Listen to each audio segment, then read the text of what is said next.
Hola, yo soy Mar y esta va a ser la lectura de La conquista de México Tenochtitlan.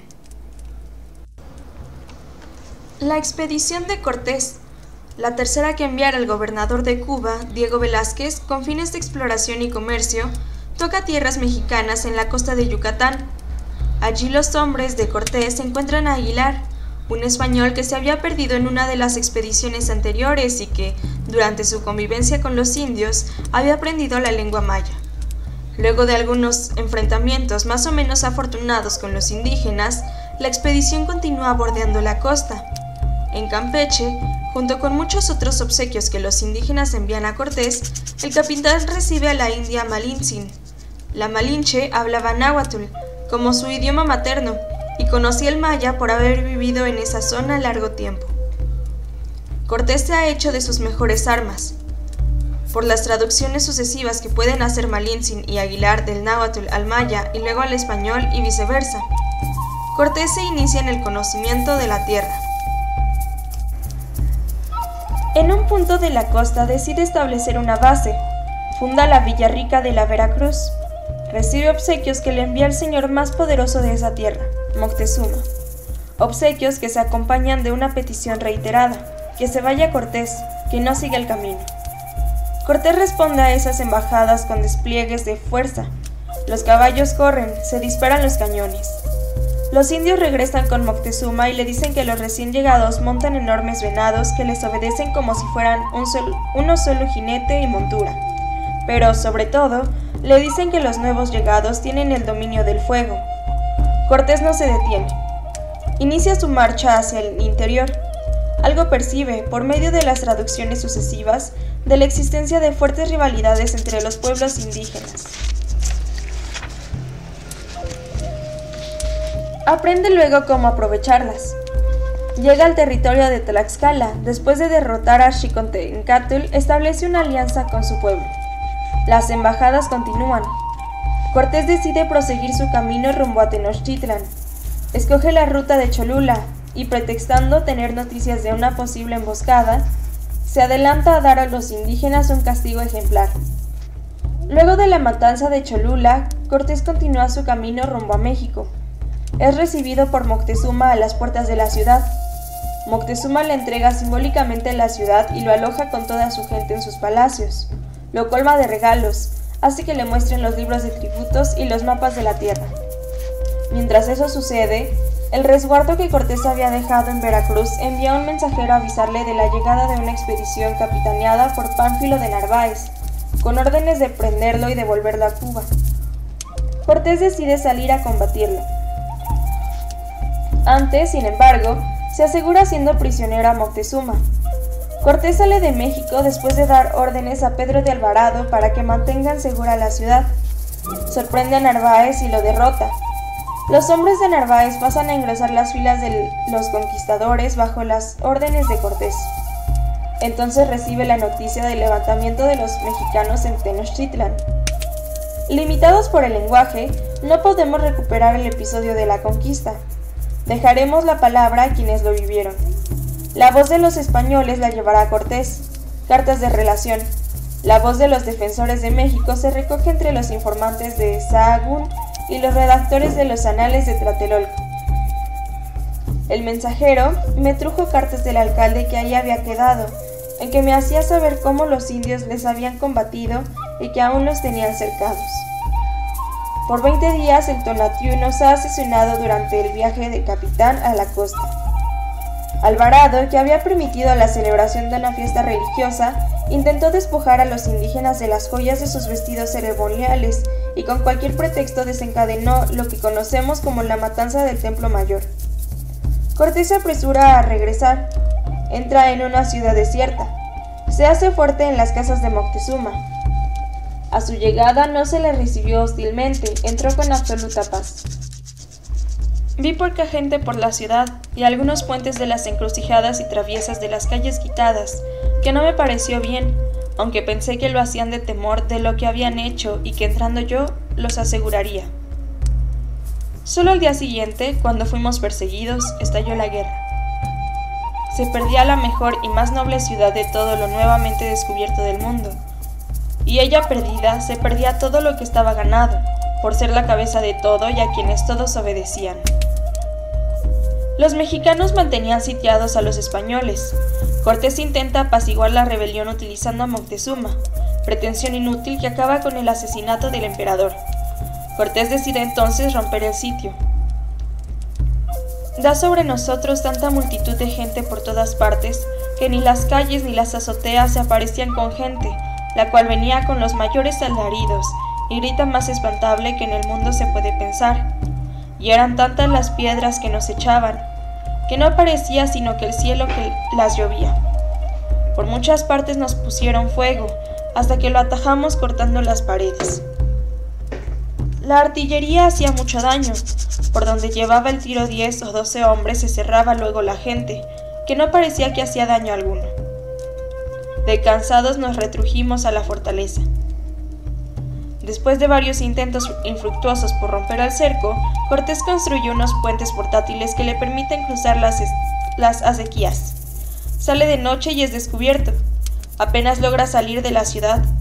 Pierde gente y su gente pierde casi todo lo que había acumulado como botín. Los mexicanos lo persiguen. Es la derrota, la noche triste. Hice hacer una puente de madera que llevaban 40 hombres. De todos los de mi compañía fui requerido. Que me saliese, todos o los más estaban heridos. No podían pelear. Acordé de hacerlo aquella noche.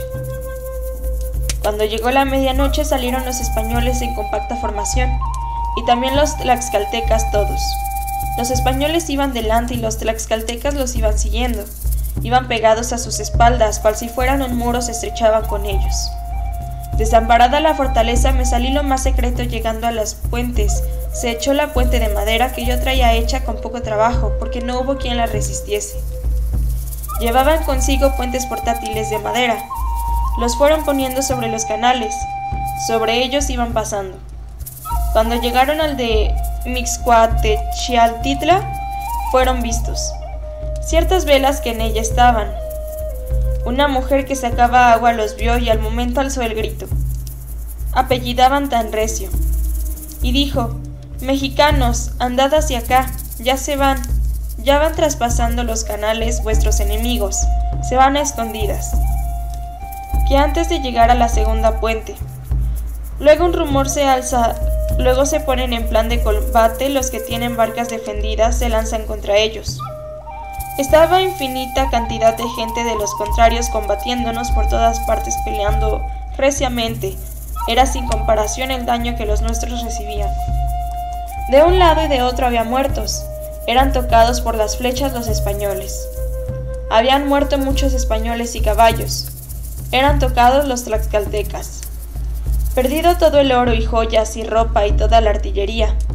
Pero también eran tocados los mexicanos.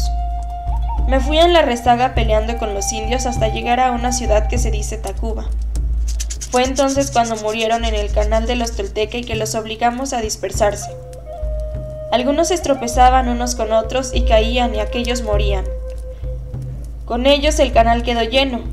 Con ellos cegado quedó, y aquellos que iban siguiendo sobre los hombres, sobre los cuerpos, pasaron y salieron a la otra orilla. Cortés inicia su difícil retirada hasta refugiarse en tierras de Tlaxcala. La gente no sabía dónde ir, ya no había caballo. De 24 que nos habían quedado que pudiese correr, ni caballero que pudiese alzar el brazo. Fueron a detenerse en Otoncalpulco, allí se refrigeraron, allí tomaron descanso. Se halló por copia que murieron 140 españoles, 45 yeguas y caballos. Allí restauraron sus fuerzas y recobraron el aliento. 2000 indios que servían a los españoles, todos los otros señores que traían presos. Allí vino a darles la bienvenida el jefe de los Teocalhueyacan. En el camino a Tlaxcala, los españoles son atacados continuamente por grupos indígenas. En un encuentro cerca de Otumba, los españoles logran vencer a los indios. Mientras tanto, en México, los indígenas se dedican a reconstruir su ciudad. Salimos sin saber camino ninguno ni para dónde íbamos. De todas partes se recrecía gente de los contrarios, concerté aquí la de los nuestros. y la que había sana para algo hice escuadrones repartí caballos. Luego que se alzó la aurora fueron acarreados los tlaxcaltecas y los de Zempoala, y los españoles que se habían despeñado en el canal de los Tolteca. A todos estos desnudaron, les quitaron cuanto tenían, los echaron allá sin miramentos. A los españoles en un lugar aparte los colocaron, los pusieron en hileras. Cual los blancos brotes de las cañas, así de blancos eran sus cuerpos. Y siempre nos seguían de una parte a otra los enemigos gritando. Llegamos a una población, y como llegamos, la desampararon así heridos como sanos. Venían muy cansados y fatigados, y con mucha hambre y sed. Allí donde fue la mortandad, todo cuando pudo hallarse se lo apropiaron. También las armas de guerra. Allí fueron recogidas arcabuces, espadas, lanzas, arcos de metal, saetas de hierro. La gente de los enemigos nos seguía por la rezaga. Se lograron cascos de hierro. Peleamos tanto. Escudos de cuero, escudos metálicos, escudos de madera. Salí yo muy mal herido en la cabeza. Hirieron 4 o 5 españoles y otros tantos caballos. Cuando se hubieron ido los españoles, se pensó que de una vez se iban, que para siempre se habían ido. Nos mataron un caballo que, aunque Dios sabe cuánta falta nos hizo y cuánta recibimos con habérnoslo muerto, porque no teníamos, después de Dios, otra seguridad sino la de los caballos, nos consoló su carne porque la comimos sin dejar cuero ni otra cosa de él. Otra vez se aderezó, se compuso la casa de Dios. Fue bien barrida, se recogió bien la basura, se sacó la tierra. Salimos este día que fue domingo a 8 de julio, de toda la tierra de Culhua. Al salir los españoles derrotados, la ciudad de México Tenochtitlan fue invadida por la peste. Un negro de la expedición de Narváez, enfermo de viruela, había iniciado el contagio. Así, mientras Cortés se repone en Tlaxcala, los de Tenochtitlan son diezmados por la peste. Mueren miles, y entre ellos Cuitláhuac, el emperador que sustituyó a Moctezuma. Cuando comienza a desaparecer la epidemia, llega la noticia de que los españoles vuelven sobre la ciudad. Cuando se fueron se difundió entre nosotros una gran peste, una enfermedad general, gran destruidora de gente. Y como la traición pasada y el gran daño y muertes de españoles estaban tan recientes en nuestros corazones, mi determinada voluntad era volver sobre los de aquella ciudad que de todo había sido la causa. Muchas gentes murieron de ella, ya nadie podía andar, nomás estaban acostados. A muchos dio la muerte pegajosa, apelmazada, dura enfermedad de los granos. Muchos murieron de ella, pero muchos solamente de hambre murieron, ya nadie tenía cuidado de nadie, nadie de otros se preocupaba. Esta peste duró 60 días funestos. 28 de diciembre, Día de los Inocentes. Me partí con toda la gente puesta en orden. Así las cosas, ya vienen los españoles, ya se ponen en marcha hacia acá. Comenzamos a ver todas las provincias de México, que están en las lagunas y en torno de ellas, y aunque hubimos mucho placer en las ver, considerando el daño pasado que en ellas habíamos recibido, representósenos alguna tristeza por ello, y prometieron todos de nunca de ellas salir sin victoria, o dejar allí todas las vidas, y con esta determinación íbamos todos tan alegres como si fuéramos a cosa de mucho placer. Cortés recorre las lagunas y cierra poco a poco las posibilidades de abastecimiento de la isla. Envía a algunos capitanes a recorrer las tierras del interior y establece alianzas entre los pueblos contra los mexicanos. Deseábamos mucho llegar a Tacuba. Entrémosles la ciudad, los echamos fuera de ella. Se va a Tlacopan y se viene a meter en el palacio. Después entraron todos.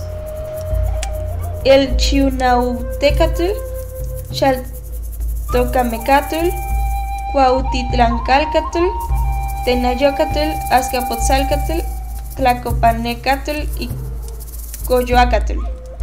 Todos estos entraron aquí.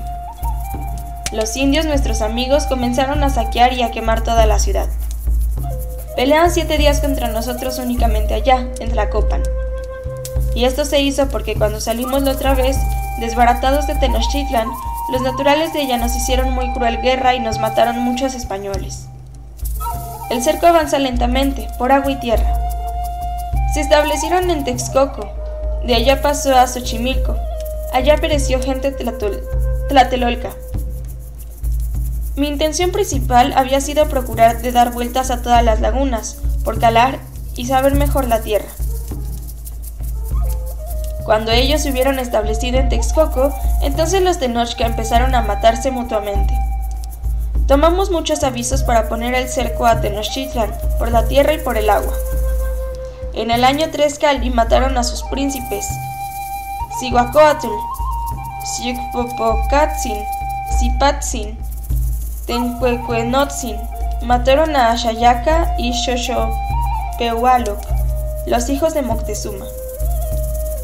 Acabados los bergantines el 28 de abril, hice alarde de toda la gente, hallé 86 de a caballo, 118 ballesteros y escopeteros, 700 y tantos peones de espada y rodela.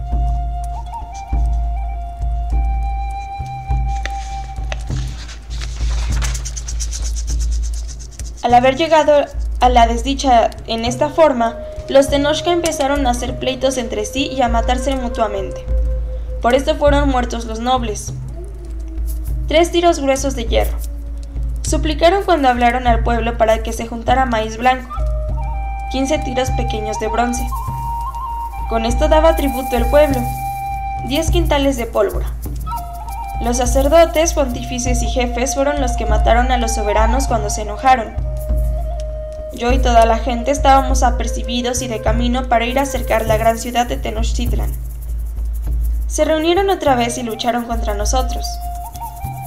Como yo les había mandado acordar de ir a quitar el agua dulce que por caños entraba a la ciudad, que fue muy grande Ardit. Donde primero comenzó la guerra, los persiguieron los guerreros y no murió ni un mexicano. Hubieron muchos encuentros con los de la ciudad, de que fueron heridos algunos españoles y muertos hartos enemigos. Me metí en los bergantines y nos hicimos a la vela y al remo. Conocieron que yo estaba en la laguna, y de improviso juntóse tan grande flota de canoas. Los guerreros en barcas atacan, llevan sus barcas bien guarnecidas, lanzan dardos. Comenzaron con mucho ímpetu a encaminar su flota hacia nosotros. Sus dardos llueven sobre los españoles, pero a obra de 2 tiros de ballesta. Luego se metieron. Quedaron quedos. Después de que ellos hubieron luchado contra nosotros 10 días, él abandonó su barco. Hice sacar tierra 3 tiros de hierro grueso, hice acertar un tiro por la calzada, hizo mucho daño en los enemigos. Pasaron 20 días en constante batalla entre unos y otros en Onualco. Era tanta la multitud que por el agua y por la tierra no veíamos sino gente, y daban tantas gritas y alaridos que parecía que se hundía el mundo. Se pusieron en fila llevando los cañones. Los precede el gran estandarte de lienzo. No van prisa, no se alteran, van tañendo sus tambores, van tocando sus trompetas, tocan sus flautas, sus chirimías y sus silbatos. Los encerramos hasta las primeras casas de la ciudad. Entonces los Huexotzinca y Tlaxcalteca levantaron tiendas en los 2 lados del camino. No osaban llegarse a nosotros, y mostraban más temor y menos orgullo que solían. De un lado y otro hay muertos, de un lado y otro hay cautivos. Había infinitos de ellos, peleando con mucho corazón desde las azoteas. Fue entonces cuando los Tenochca se mataron mutuamente. Nuestros amigos dan en pos de ellos hasta los encerrar en el circuito de sus ídolos. Dijeron entre sí: ¿dónde están nuestros principales? Sin duda ellos los expulsarían de nuevo. ¿Quién es el que nos inspira valor? Porque ya son 4 los que fueron llevados y matados. Mataron al Cuauhnochtli, el superior de Tlacateco, y a Cuaupan, superior de Huitznahuac. Mostraron mucho desmayo viendo entrar por su ciudad, quemándola y destruyéndola, y peleando con ellos los de Texcoco-Chalco y Xochimilco y los otomíes. Mataron a los sacerdotes del incienso, al sacerdote del incienso de Amatlán, el sacerdote de incienso de Tlalocan. Se gastaron casi todas las saetas y pelotas que los escopeteros llevaban. Los mexicanos cuando se dieron cuenta de que los tiros de cañón o de arcabuz iban derechos, ya no caminaban en línea recta, sino que iban de un rumbo a otro, se hacían de un lado y a otro, huían del frente, y cuando veían que iba a dispararse un cañón, se echaban por tierra, se tendían, se apretaban a la tierra. Crea vuestra majestad que era sin comparación el peligro en que nos veíamos. Emplazaron la artillería en medio del camino. Desde Tecama la dirigieron sobre el camino. Cuando hicieron fuego se derrumbó en Cuauhquiahuac. Con tiros de ballesta y escopeta matábamos infinitos. Pensábamos que de cada hora se moverían a nos acometer con la paz, la cual deseábamos como a la salvación. Entonces todo el Tenochca se puso en marcha. Llevaron en sus brazos el Huitzilopochtli, lo pusieron a salvo en Tlatelolco, lo colocaron y lo encerraron en el Telpochcali de Amachac. Y aquel capitán que estaba conmigo, que se dice Antonio de Quiñones, díjome: vámonos de aquí y salvemos vuestra persona, pues sabéis bien que sin ella ninguno de nosotros puede escapar. En ese tiempo los mexica Tenochca vinieron a refugiarse en Tlatelolco. Era general el llanto. Muchos maridos buscan a sus mujeres, unos llevan en los hombros a sus hijos. Comienza luego el estruendo, persiguen a los españoles, los acosan. En este desbarato mataron los contrarios, los atemorizan, 35 o 40 españoles.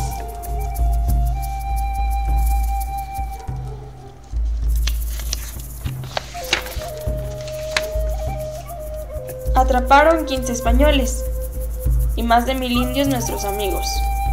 Cuando completaron 18 cautivos tenían que ser sacrificados allá en Tlacochcalco.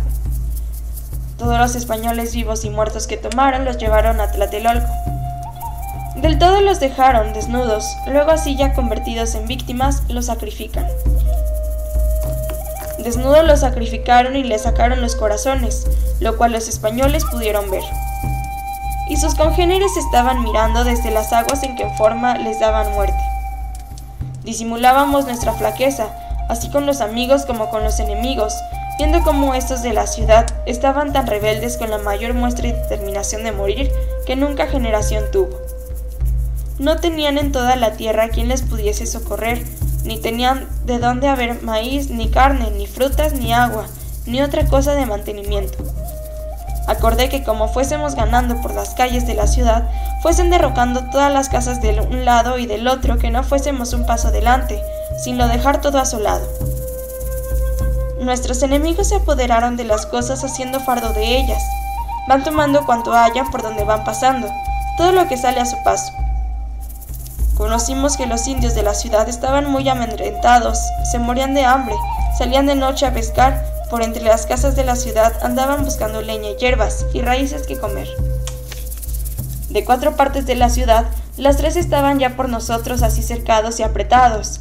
No tenían paso por donde andar sino por encima de los muertos, ni tenían ni hallaban flechas ni varas, ni piedras con que nos ofender, y era tanta la mortandad que en ellos se hizo por la mar y por la tierra que aquel día se mataron y pretendieron más de 40,000 ánimas.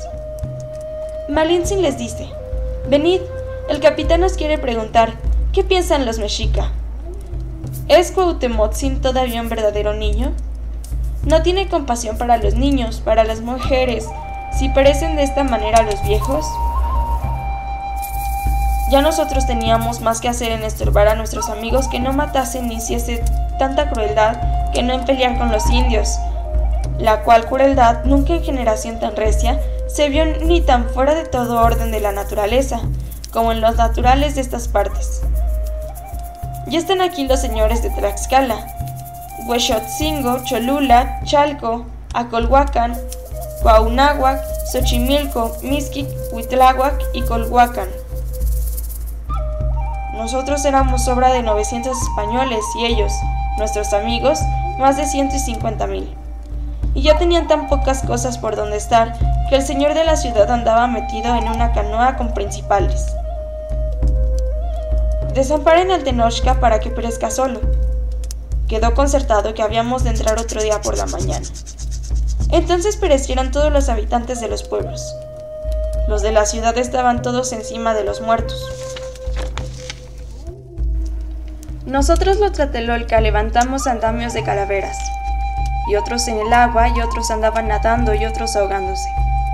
Fue entonces cuando pereció el Tlatelolcatl, el gran tigre, el gran jefe. Desde entonces la guerra se extendió revolviendo todo. Era tanta la pena que tenían que no bastaba juicio a pensar cómo lo podían sufrir.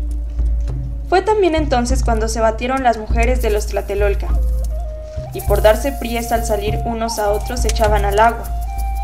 Cuando asestaron golpes y cuando hicieron prisioneros, andaban vestidas con insignias de guerreros, alzaban sus faldas para poder perseguirles mejor. No se entendió sino en quemar y allanar casas, que era lástima cierto de lo ver. Ya marchan los españoles, cautelosamente van caminando. A su espalda van en fila los tlaxcalteca. Los de la ciudad decían a nuestros amigos que no hiciesen sino quemar y destruir, que ellos se las harían tornar a hacer de nuevo, si ellos eran vencedores y si no que las habían de hacer para nosotros. Los tlaxcaltecas se hacen muy valientes, mueven altivos sus cabezas, van cantando ellos, pero también cantando están los mexicanos. De la ciudad de las 8 partes teníamos ganado, las 7 y sobre todo la grandísima hambre que entre ellos había. Hemos comido palos de colorín, hemos masticado grama salitrosa, piedras de adobe, lagartijas, ratones, tierra en polvo, gusanos. Por las calles hallábamos roídas las raíces y cortezas de los árboles. Comimos la carne apenas sobre el fuego estaba puesta. Cuando estaba cocida la carne de allí, la arrebataban en el fuego mismo la comían. Hallamos las calles llenas de mujeres y niños que se morían de hambre y salían traspasados y flacos. Era la mayor lástima del mundo de los ver. Hoy vi que todo fue arruinado, que no hay nadie de aquellos que se llame Tenochca, que ya los unos se hacen pasar por Cuautitlanca, los otros huyen a Tenayuca, a Azcapotzalco, a Coyoacán. Bien sabía estaba solamente en el señor y otros 3 o 4 principales de la ciudad, porque la otra gente deseaba verse fuera de allí. Y todo el pueblo estaba plenamente angustiado, padecía hambre, desfallecía de hambre, no bebían agua potable, agua limpia. Nada hay como este tormento, tremendo es estar sitiado. Dominó totalmente el hambre. La respuesta nos dieron con venir con grandísimos alaridos diciendo que no querían sino morir. Nos mataron un caballo con un dalle que uno traía hecho de una espada de las nuestras. Ya tomáis, mexicanos, la voluntad de Huitzilopochtli, la flecha. Inmediatamente la hacéis ver por el rumbo de nuestros enemigos. Y si acaso 1 o 2 hiere este dardo, aún tenemos cuenta de vida. Aún un poco de tiempo tendremos escapatoria. Ahora, como sea la voluntad de nuestro Señor. Del agua salada que bebían y de la hambre y mal olor había dado tanta mortandad entre ellos que murieron más de 50,000 ánimas, los cuerpos de las cuales, porque nosotros no alcanzásemos su necesidad, ni los echaban al agua ni los echaban fuera de su conversión. Así sucedió con nosotros. Esto fue lo que vimos con asombro digno de lágrimas, digno de compasión. Hallábamos los montones de los muertos. En los caminos yacen dardos rotos, los cabellos están esparcidos, destechadas están las casas, enrojecidos tienen sus muros. Que no había persona que en otra cosa pudiese poner los pies. Gusanos pululan por calles y plazas, y en las paredes están salpicados los sesos. Rojas están las aguas, están como teñidas, y cuando las bebimos es como si bebiéramos agua de salitre. Pulgo a Dios. Golpeábamos en tanto los muros de adobe, que un capitán, y era nuestra herencia una red de agujeros, que se dice Garcio Holguín prendiera. Con los escudos fue su resguardo, pero ni con escudos puede ser sostenida su soledad. A aquel Cuauhtemotzin y a aquel señor de Tacuba y a otros principales. Han aprendido a Cuauhtémoc, es cercado por la guerra el Tenochca, es cercado por la guerra el Tlatelolca. Preso este señor, luego en ese punto cesó la guerra. Martes, día de San Hipólito, 13 de agosto de 1521 años. Era el día 1 serpiente del año 3 casa.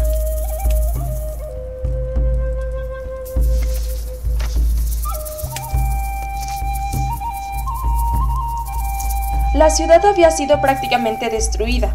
Poco tiempo después, Cortés puede decir que ha dominado el antiguo imperio mexicano en toda su extensión geográfica. Esta sería la narración de los hechos, pero los hechos esconden procesos más complejos que los historiadores han tratado de descubrir para explicarlos. Así, retomemos algunos hilos de esta narración que pueden ayudar a comprender el porqué de todo esto. En primer lugar, la lucha de Cortés por legitimar su conquista.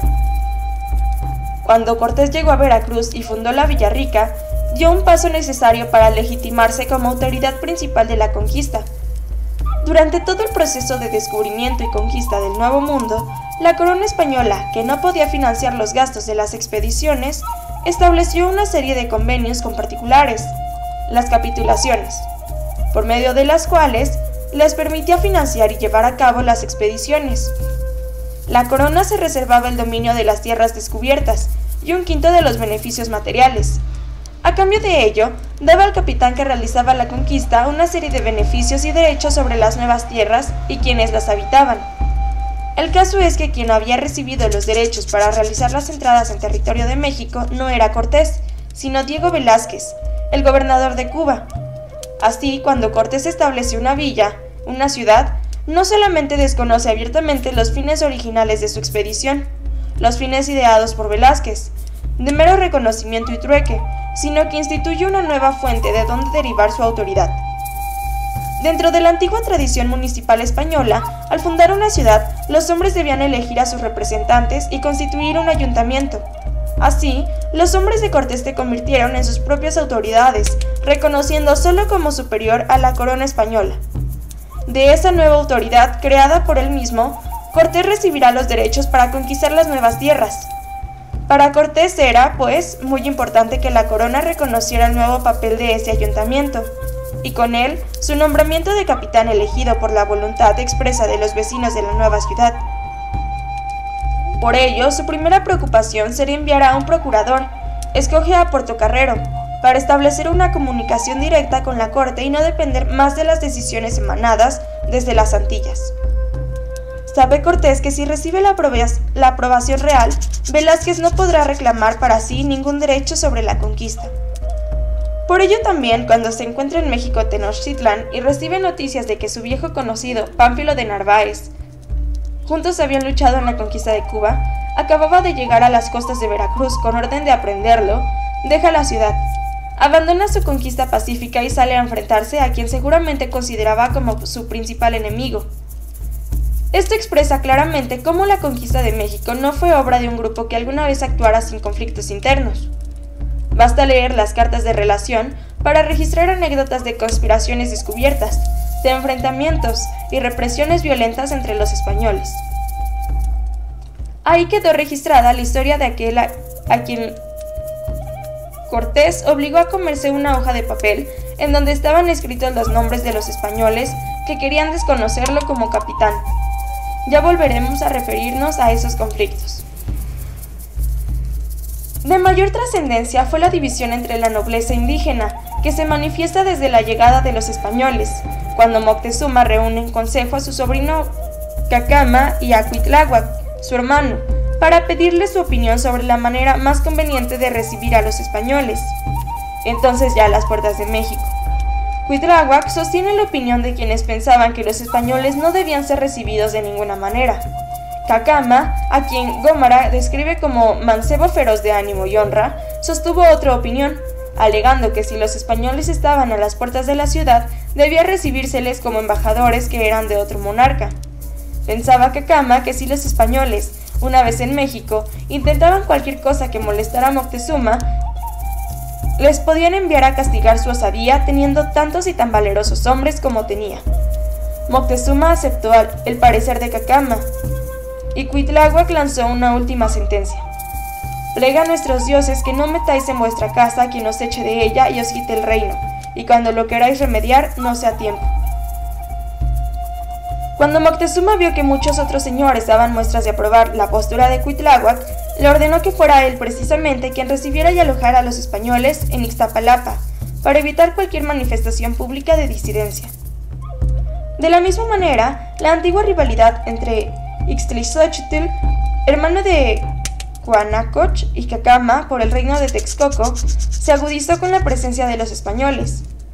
Ixtlilxóchitl había mantenido una actitud hostil contra su hermano, al grado de que tenía gente de guarnición en las fronteras, y a la llegada de los españoles decidió aliarse abiertamente con Cortés. Según un antiguo texto recogido en el Códice Ramírez, Ixtlilxóchitl invitó a los españoles a visitar Texcoco. La tradición cuenta que Ixtlilxóchitl, para sellar su amistad con Cortés, recibió el bautismo y se llamó Hernando, y que su madre, Yocotzin, al conocer la noticia dijo que había perdido el juicio, pues tan pronto se había dejado vencer de unos pocos bárbaros que eran cristianos. Cortés escribió al rey que don Hernando Ixtlilxóchitl tenía mucho amor a los españoles y conocía la merced que en nombre de vuestra majestad se le había hecho en darle señorío, habiendo otros que le precedían en el derecho de él. Por su parte, Cuauhtémoc llegó a poner precio a la vida de Ixtlilxóchitl, llamándole traidor. Fue gracias a la colaboración de Ixtlilxóchitl que los españoles reconocieron y apresaron a Tetlepanquetzal, heredero del reino de Tlacopan, a Tlacahuepantzin, hijo de Moctezuma, y a Papantzin, mujer de Cuitláhuac, que habían tomado el partido de la defensa de los Tenochcas. Con razón escribió Cortés: bien podrá vuestra merced considerar lo que sentirían los de Temixtitan en ver venir contra ellos a los que tenían por vasallos, y por amigos, y por parientes, y hermanos, y aun padres e hijos. Estas divisiones en la casa reinante pueden ayudar a explicar por qué Cihuatpopocatzin, el Cihuacóatl, enviado por Moctezuma para encontrar a Cortés en las faldas de los volcanes, intentó suplantar al emperador para evitar que los españoles llegaran a México. Es posible también que esas divergencias entre la nobleza mexica expliquen ciertas actitudes titubeantes de Moctezuma que generalmente se han atribuido a su solo carácter. Sus dudas y titubeos reflejan una lucha interna, la descomposición de un grupo dominante que no llegó a ponerse de acuerdo acerca de la política más apropiada frente a los españoles. Como lo expresara Cuitláhuac, para muchos tenochcas el hecho mismo de que los españoles fueran recibidos en México significaba la derrota. Un episodio recogido por los informantes de Sahagún sugiere la existencia de una duda generalizada sobre si se estaba siguiendo la política adecuada frente a los españoles. Relata el texto cómo algunos hechiceros y adivinos, enviados por Moctezuma a detener a Cortés cerca de Chalco, encontraron a un hombre que se tuvo a increparlos. ¿Qué es lo que hacer procura Moctezuma? ¿Es que aún ahora es un infeliz miedoso? Ha cometido errores, ha llevado allá lejos a sus vasallos, ha destruido a las personas. Unos con otros se golpean, unos con otros se amortajan, unos con otros se revuelven, unos con otros se burlan. ¿Por qué en vano habéis venido a pararos aquí? Ya México no existirá más. Con esto se acabó para siempre. Según el relato, los hechiceros comprendieron el significado de esas razones y volvieron a México, diciendo: no era un cualquiera ese era el joven Tezcatlipoca. La ruptura de una parte de la nobleza indígena con su soberano se manifestaría pronto en una resistencia más o menos hostil a sus órdenes. Alojados los españoles en las casas de Moctezuma, ordenó a este que les dieran provisiones, pero los principales a quienes mandaban esto ya no le hacían caso, sino que estaban airados, ya no le tenían acatamiento, ya no estaban de su parte, ya no era obedecido. Ese sentimiento de rechazo no era de ninguna manera unánime, pues otros señores se encargaron de abastecer a los españoles, les entregaban cuanto habían menester, aunque con miedo lo entregaban. Cuando después de la matanza del Templo Mayor, Itzcuauhtzin, rey de Tlatelolco y prisionero con Moctezuma, intenta pacificar a los mexicanos, el desconocimiento de la soberanía de Moctezuma será definitivo. ¿Qué es lo que dice ese ruin Moctezuma? Ya no somos sus vasallos. Al romperse la unidad de la nobleza indígena, se inicia, por el proceso mismo de la guerra, una nueva dirección política entre los mexicanos, que no habrá de consolidarse al sobrevenir la derrota. El pueblo bajo, refugiado en Tlatelolco durante los últimos días del asedio, termina por hacerse responsable de su propia defensa. Poco nos queda, no hacemos más que guardar nuestras casas. Lo que para vosotros guardaba vuestro rey es vuestra propiedad.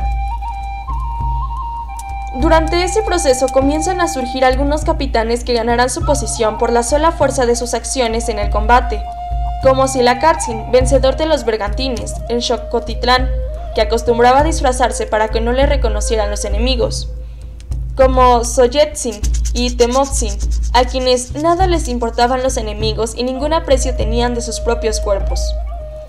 El mismo Cuauhtémoc, durante los días más difíciles del sitio de México, concedió las insignias de Ahuizotl y el grado de capitán a Opochtsin, tintorero de oficio, que solo por ello encarnaría la voluntad de Huitzilopochtli. En una de las múltiples ocasiones en que Cortés intentó parlamentar con los guerreros tenochcas, preguntó si estaban allí los señores que les mandaban. La respuesta que obtuvo expresa bien los cambios que habían sobrevenido en la ciudad. Los guerreros respondieron que todos aquellos combatientes que miraba eran los señores de México. Esas divergencias que estamos muy lejos de conocer explicarían mejor la serie de textos indígenas que repiten reiteradamente cómo, durante el asedio de la ciudad, los mexicanos comenzaron a hacer pleitos entre sí y a matarse mutuamente. Pero si hubo divergencias entre el grupo gobernante, las hubo también entre los señorías sujetos y la capital del imperio. Moctezuma lo sabía bien cuando le dijo a Cortés: «Muy bien sé todos los que vos han ofrecido de champotón acá, no creáis de aquellos que son mis enemigos, y algunos de ellos eran mis vasallos, y hánseme revelado con vuestra venida». Cuando se fractura el poder de los mexicas, comienza el proceso de desintegración de las antiguas alianzas. Los antiguos aliados abandonan a los de Tenochtitlan para que, solos y por sí mismos, vayan pereciendo. El temor de ser reconocidos como aliados de México se apodera de muchos pueblos. Los mismos mexicanos, como de gente de Cuautitlán, como de Tenayuca, de Azcapotzalco, de Coyoacán, se hacen pasar. Antes de que terminara el sitio de México, se había aliado con Cortés, además de los de Zempoala, Tlaxcala, Huetzotzingo, Cholula y Texcoco, los de Chalco, Acolhuacan, Cuauhnáhuac, Huixotla, Cuautlinchan, Otumba, Nautla, Tizapan, Xochimilco, Mixquic, Culhuacán. Cuando Cuauhtémoc es presentado ante Cortés en Acachingo, lo acompañan solamente Tetlepanquetzal de Tlacopan, Huanacoch de Texcoco, Oquitzin de Azcapotzalco, Panintzin de Ecatepec y Tlacotzin, el Cihuacóatl de Tenochtitlán, el mismo que lo traicionaría en Acayan y que con el nombre cristiano de Juan Velázquez sería nombrado por Cortés, a la muerte de Cuauhtémoc, señor de México. En los años siguientes a la conquista, el haber auxiliado a los españoles durante el sitio de México se convirtió en una frase retórica más o menos utilizada por los grupos indígenas que pedían algún favor al rey de España. Entre muchísimos otros, por ejemplo, en una carta fechada en 1563, los caciques de Xochimilco alegan entre sus méritos haber ayudado a Cortés. Le dimos 2000 canoas en la laguna, cargadas de bastimentos, con 12,000 hombres de guerra.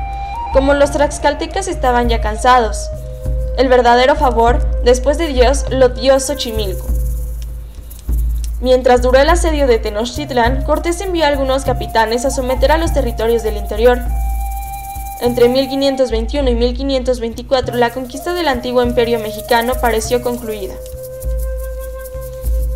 Cortés mismo, una vez tomada México, salió rumbo a Pánuco para llegar a un acuerdo con Garay sobre el dominio de esa región. Entre las primeras conquistas regionales estará también la de Coatzacoalcos, 1521, territorio sometido por Gonzalo de Sandoval.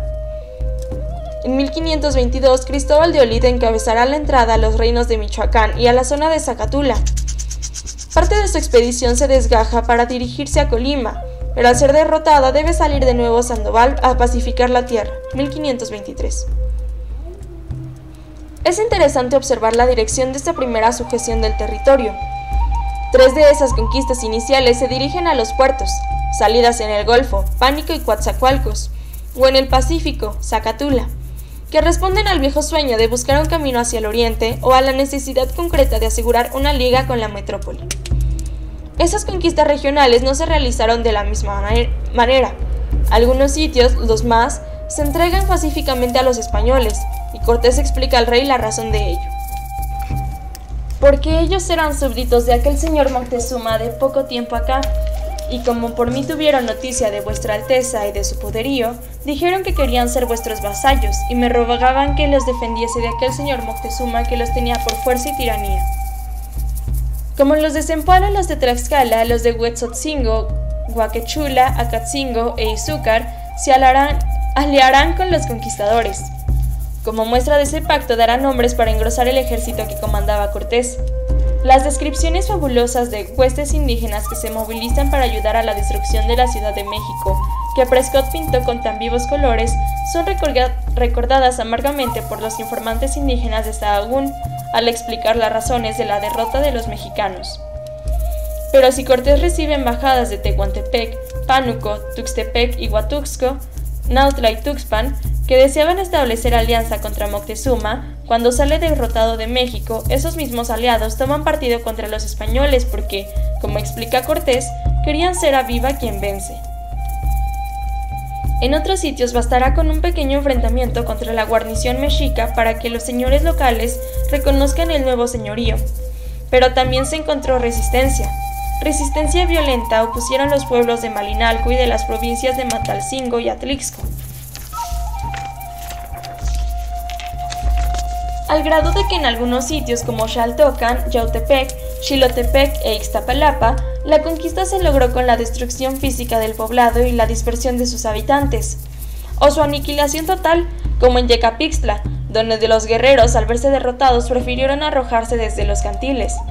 Y fue tanta la matanza de ellos despeñados de lo alto, que todos los que allí se hallaron afirman que un río pequeño que secaba casi el pueblo, por más de una hora fue teñido de sangre. Así pues, las conquistas regionales, la disgregación del imperio que sigue a la caída de Tenochtitlán, muestran como en una negativa el grado de cohesión que integraba a los diversos componentes de esa unidad política. Quizá no esté de más, entonces, recordar que la expansión del imperio de los mexicanos se había iniciado hacia 1428, es decir, fue contemporánea de las primeras expediciones de descubrimiento realizadas desde Europa por los navegantes portugueses. Entre 1416 y 1432 se descubren Madeira y Azores. Vistos desde esa perspectiva, parece como si se tratara de dos movimientos expansionistas que se enfrentan en 1519.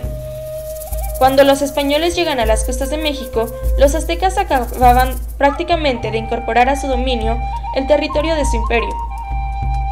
Desde 1428 y hasta 1440, Itzcoatl inició la expansión mexicana. Fue entonces también cuando Tlacaelel dio una mística a esa expansión. Entre 1428 y 1440 sucumbieron al dominio mexica Coyoacán, Cuitláhuac, Xochimilco, Chalco, las tierras de los lagos, el sur del estado de Morelos, Zempoala, Oaxaca y Chiapas. Son, pues, menos de 3 generaciones las que separan esos pueblos de su antigua condición independiente, y algunos no habían sido dominados, como Tlaxcala, que no era súbdito de nadie ni había tenido señor. Antes había vivido exento y por sí de inmemorial tiempo acá. Por ello algunos historiadores han querido ver en Cortés el instrumento de un cambio del vasallaje hacia el de un rey más poderoso que logró vencer a los mexicas. Pero esta rapidez con la que se somete el territorio es muchas veces aparente. Las conquistas son poco duraderas. En Pánuco, el sometimiento realizado por Cortés se termina con un levantamiento de indios. Volverá a Sandoval para pacificar la tierra en 1523, y esa historia se repite. Ya se mencionó el caso de Colima. De igual manera, los chiapanecos sometidos por Luis Marín en 1521 a 1524 se levantarán en 1527 y saldrán mazariegos para una nueva pacificación. Nuño de Guzmán dirige la conquista de Nueva Galicia entre 1529 y 1530. Los cascanes se levantan en 1541 y tendrá que salir el virrey de Mendoza a pacificarlos. Es decir, que todavía al mediar el siglo, una de las preocupaciones del virreinato será la de organizar entradas de pacificación para someter a los indios levantados. Tampoco esa fecha marcará el fin del proceso de conquista en todas las regiones, porque el problema del sometimiento de algunos territorios indígenas al poder central permanece vivo al iniciarse el siglo XX. Con la destrucción de la Ciudad de México y de la estructura de poder político de los tenochcas, se inicia un largo periodo de dominación colonial, definido a partir de la acción concreta de un pequeño grupo de aventureros que fueron, a la vez, los conquistadores y los primeros pobladores. Conquistadores y primeros pobladores. El fin de la reconquista y el inicio de los descubrimientos y conquistas en el Nuevo Mundo no están muy alejados cronológicamente. Por ello, la reconquista, la guerra justa contra los infieles, parece revivir en la conquista de México. Los procedimientos materiales de poblamiento de las tierras fronteras en la vieja España aparecen como el gran ensayo de la colonización del Nuevo Mundo. Desde esta perspectiva han podido identificarse instituciones nacidas durante la Reconquista española, trasplantadas al Nuevo Mundo. Se ha creído reconocer en las actitudes de los conquistadores la herencia de aquella lucha. Al grito de Santiago se lograron las mayores victorias sobre los moros. Se apellidaba Santiago durante los encuentros con los indios. La voz de Santiago dejó su huella, casi arqueológica, en el nombre de un sinnúmero de nuevas poblaciones en América. La conquista de México mantuvo vivo el carácter providencialista que se reconoce en la Reconquista española. Hernán Cortés declara entusiasmado en sus cartas de relación que el éxito en las batallas no se debía atribuir a los conquistadores, sino a la mano de la provincia y a los caballos. En más de una ocasión, Bernal Díaz relata cómo algunos conquistadores creían ver la figura del apóstol Santiago precederlos en las victorias contra los indígenas.